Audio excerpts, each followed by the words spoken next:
We've all watched Friends a million times, and let's be honest, it's hard to picture Joey without a sandwich or Monica without her chef's hat. But what if the Friends characters were in a session with a dietitian? Let's take a closer look at their eating habits and relationship with food and see what Friends got right and what they didn't. Oh, Joey, don't! It's way too hot! Let's start with Monica, and there's a lot to unpack here. From multiple flashbacks, we know that Monica was an overweight teenager who was even sent to a fat camp. Well, fat shaming overload, and I'm really trying to hold my horses, not to comment here. Well, it doesn't seem like she had a clinical eating disorder, but rather what we'd call emotional overeating. She turned to food to cope with uncomfortable emotions, and honestly, even fun ones.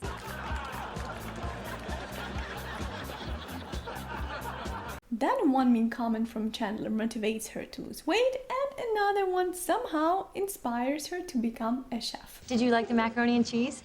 Oh, yeah, it was great. You should be a chef. Okay.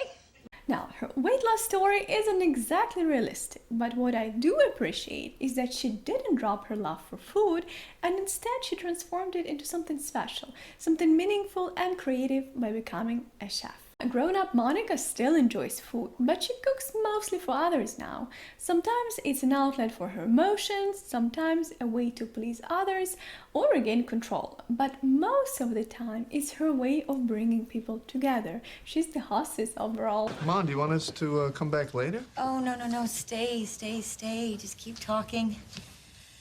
I am always the hostess. As an adult, Monica does seem to have a healthy relationship with food, but diet culture is still part of her world, and probably her actresses too. Hey, Joe!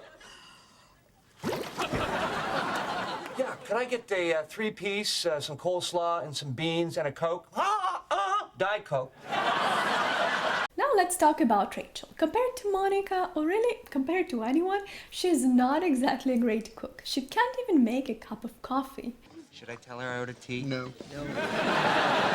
But this doesn't stop her. She desperately wants to cook a Thanksgiving dessert and makes her famous English trifle that tastes like feet. It tastes like feet. I like it. Are you kidding? What's not to like? Custard? Good. Jam? Good. Meat? Good. What I genuinely enjoy is that Rachel doesn't seem to question herself. She's proud of her effort and everyone still has a good time. And honestly, that scene alone should encourage anyone to try cooking. Because if Rachel can put beef in a dessert and still have friends show up next year, you'll be fine. But just like Monica, Rachel isn't immune to diet culture. Thinness is a part of her identity and success narrative, especially as someone working in fashion. Joey. Honestly, I could have made an entire video just about joy in food. But let's start with the obvious. Joey doesn't share food! Now, that line isn't super problematic by itself, it's hilarious. And he's not the only one from Friends not sharing food. But what it tells me with his behavior is that Joey worships food. What is it? Is everything okay? What's going on? Okay, he sees us. Don't move. Don't look at him.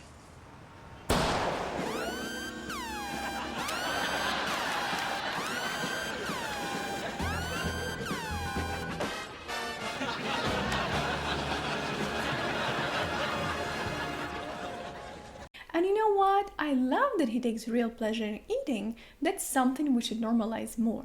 What I don't love is that he seems totally disconnected from his hunger and fullness cues. He often overeats, not just sometimes, but to the point of eating spoiled food from the fridge or polishing off a turkey and dessert like it's a must. Is there anything we can do for you? No, just nobody press on my stomach. What do you got there? Is that pie? Yeah, you want some? Just cut me a little sliver.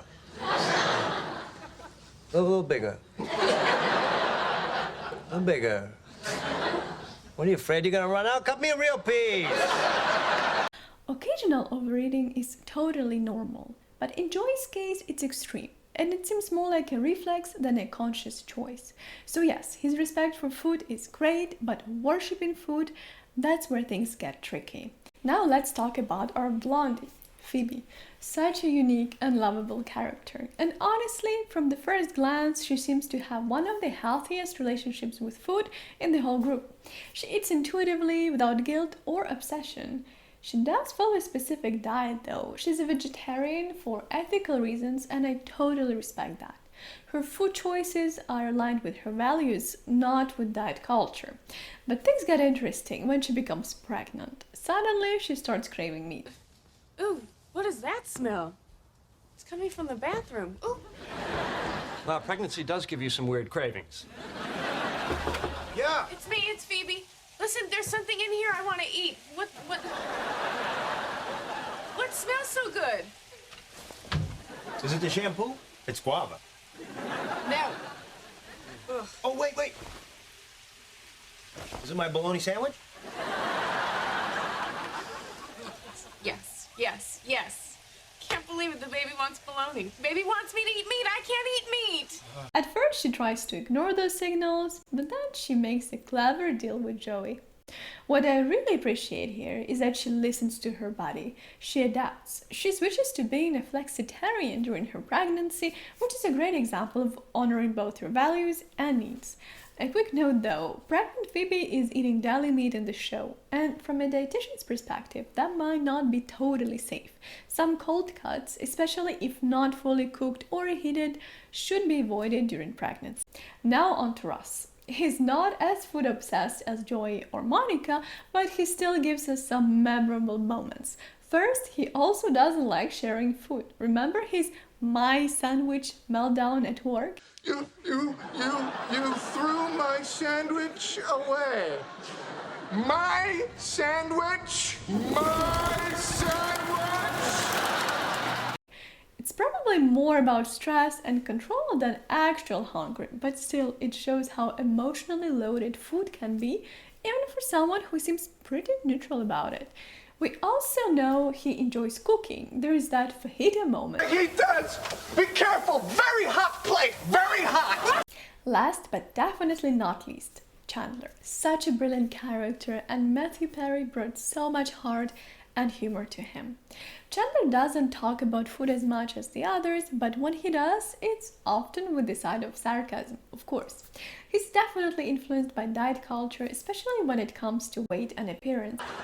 Oh, yeah, we went out for 2 summers, and then I broke up with her.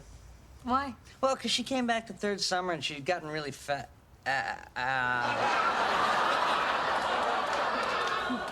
Fat? I did not say fat. I said fat. What I do appreciate is how his relationship with food softens over time, especially thanks to Monica. He clearly loves her cooking and even eventually embraces Thanksgiving dinners. So while food isn't his thing exactly, it becomes a way for him to connect with Monica and his friends. Which brings me to the final point. Food is a part of friends' lives. It's more than just what they eat, it's about connection. Whether it's gathered around the Thanksgiving table, lounging in Central Park with giant coffee mugs, or crowding in Monica's kitchen, food is how they show up for each other. Yes, they're all heavy coffee drinkers, and let's be honest, probably a little too much, and usually with a scone or muffin. And no, they probably wouldn't look like their characters if we followed their food choices too closely. But that's not the point. Food should be enjoyed, and it brings people together.